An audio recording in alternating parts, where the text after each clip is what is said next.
Hello everyone, my name is Jake Ross. I'm one of the founders of Cream City Catholic, and today I'm sitting down with a co-founder of LifeSiteNews, John Henry Westen. Thank you very much for joining us today. Good to be here, Jake. Thank you. I only have 4 questions for you, so I'll make this brief.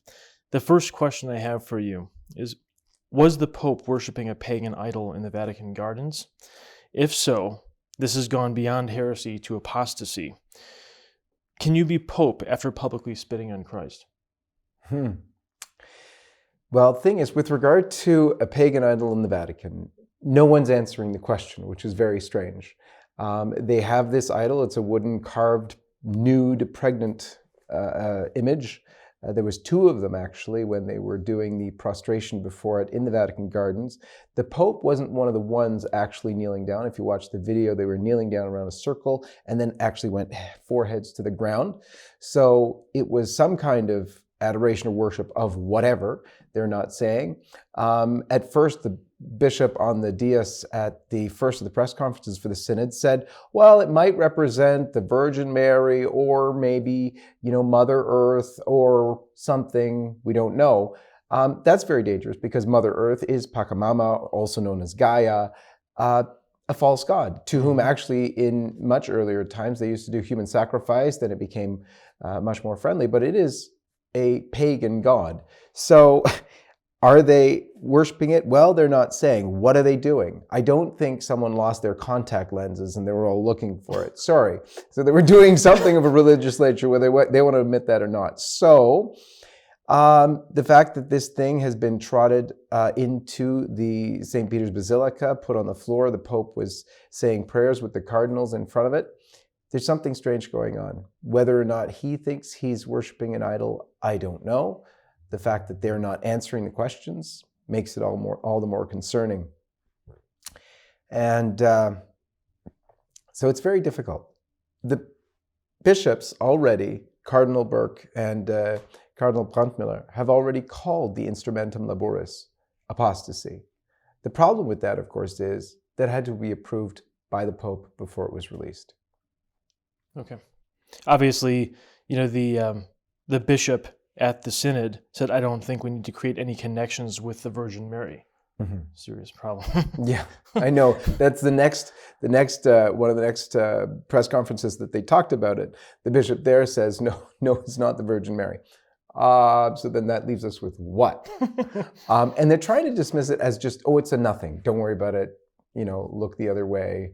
Don't see evil under rocks when there's nothing there. And come on, there's something going on. They won't answer the question. It's concerning. Thank you. How do you feel about this statement? Vatican II was obviously a huge failure. This is manifestly shown through its fruits. Now, this nuclear destruction of our church was probably not a mistake. It was a plot by agents of the devil to destroy the church. Well, one of the things that you can tell from the fruits of what was attempted with Vatican II, particularly there's sort of a difference, I guess you could say, between what is actually in the documents and what's happened thereafter in the spirit of Vatican II. Although even the spirit that went into creating the documents was problematic, because we know now, if you read the history, what was actually going on was this huge openness to the world in a way that was extremely detrimental to the church. Watching the aftermath has been the most horrifying thing that's ever happened. And I'm too young to have watched the early part of it. But by the time I came, along in the church, it was pathetic. And every time you see a resurgence of the old Mass, thanks to Pope Benedict, largely in Summorum Pontificum, you've seen a growth, a spark of vitality, young people coming back, and an amazing knowledge of the faith. Somehow, with tradition, there is a knowledge of the faith like you never see. I can tell you, one of the first times that I gave a talk at a traditional parish in Toronto, I was shocked at the knowledge of the faith of these young people, young men and young women who knew their faith, whereas much of Catholicism post-Vatican II had this, basically the faith disappeared and the knowledge of the faith disappeared. So has it been a failure? Yes, I think just speaking based on evidence, absolutely, No it's a question about failure. that. No question at all.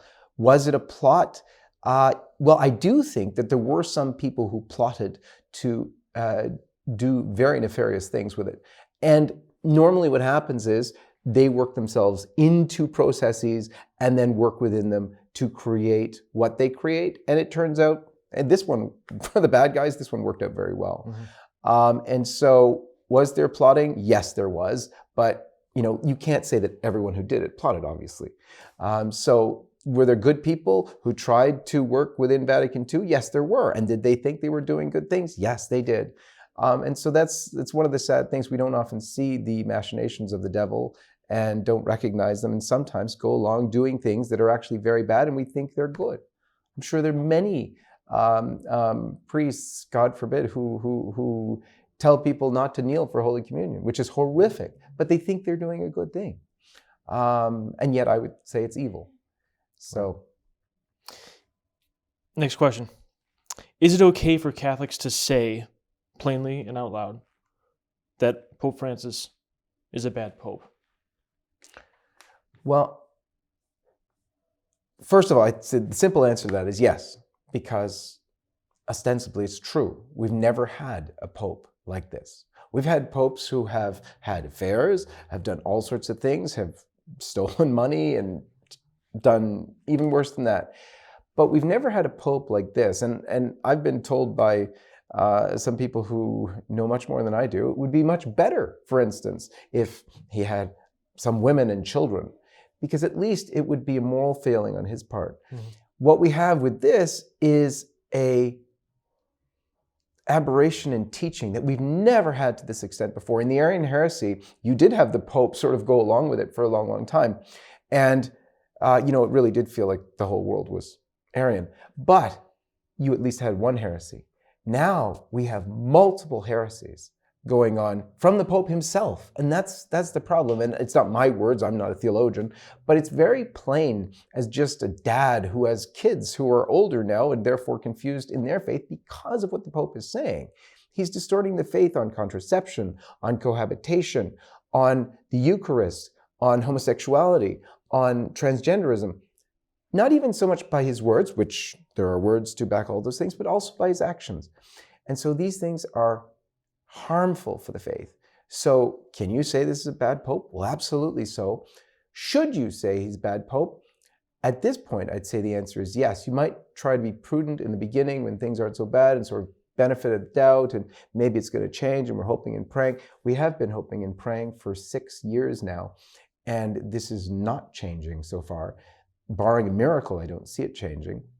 We have to pray for the conversion of the Pope. Is he a bad Pope? The evidence speaks for itself.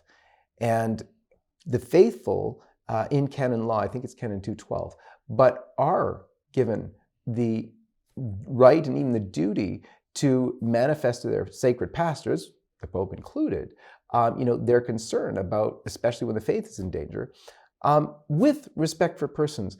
And we are speaking with respect for the Pope by calling him a bad Pope also, because he's endangering his own soul. The Pope, while being the victor of Christ, while being a bishop and cardinal and so on, a priest of God, he's also a man, and therefore, in that sense, our brother.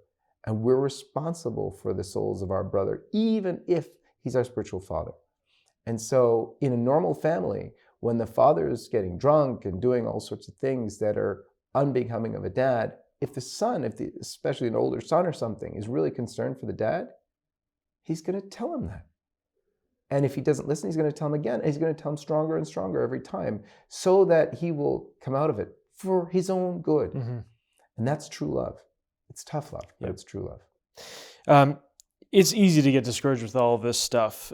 Given the troubling reports coming out of Rome, have you seen any silver lining in the midst of all the confusion and heterodoxy? Oh, yes. I think the most amazing part of this whole story is that I have seen a resurgence of faith in this time like never before.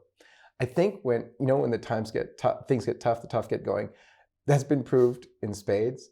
And I see it in young people with the energy and the fight they have for the faith. They're coming alive out of the woodwork.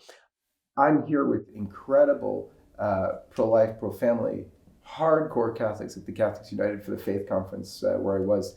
And I was receiving that award on behalf of Archbishop Vigano.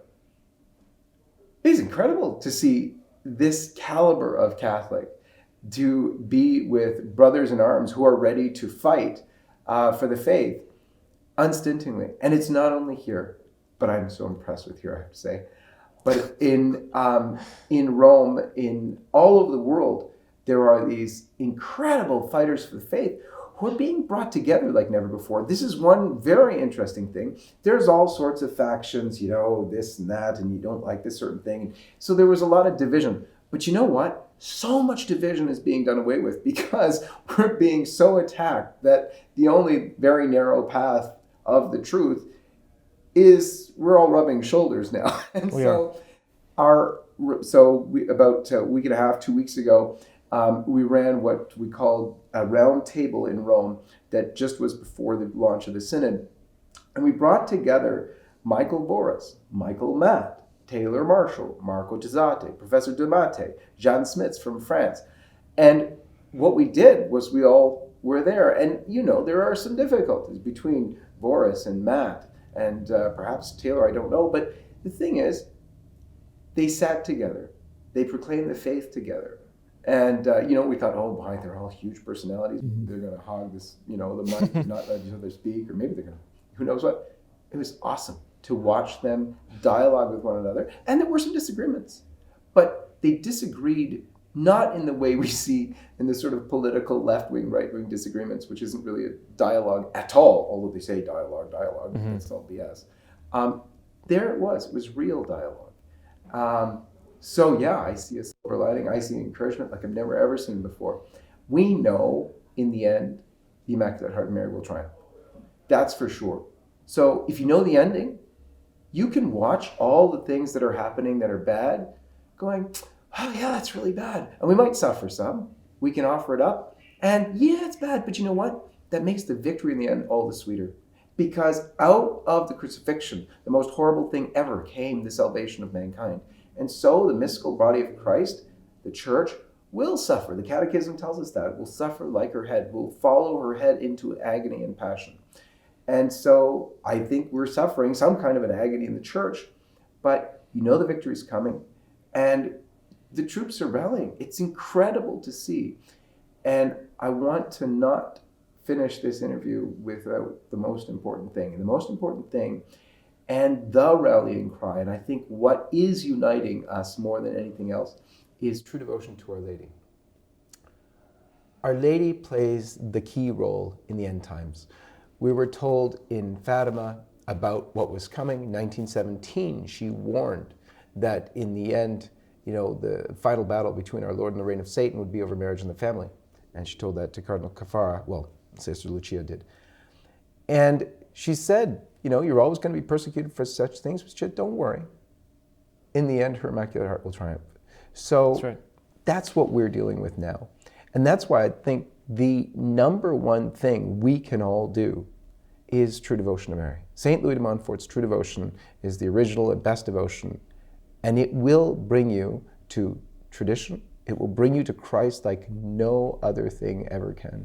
The saints in the old, not in the Old Testament, but in the olden days, de Montfort describes how they molded themselves into Christ, but it was very arduous, tough work. It was like hammer and chisel, chiseling away the bad parts. And if you do a wrong blow, you get some weird deformity in the artwork, and it's so difficult to do. And it's painstaking. They call Mary the mold of God. You melt yourself, or you try and do away with yourself, make yourself small, pour yourself into the mold, and you're formed into Jesus Christ. Like there's no other way of doing that. So there's a lot of hope. There's a lot of hope. It's in Our Lady. It is. John Henry, thank you very much.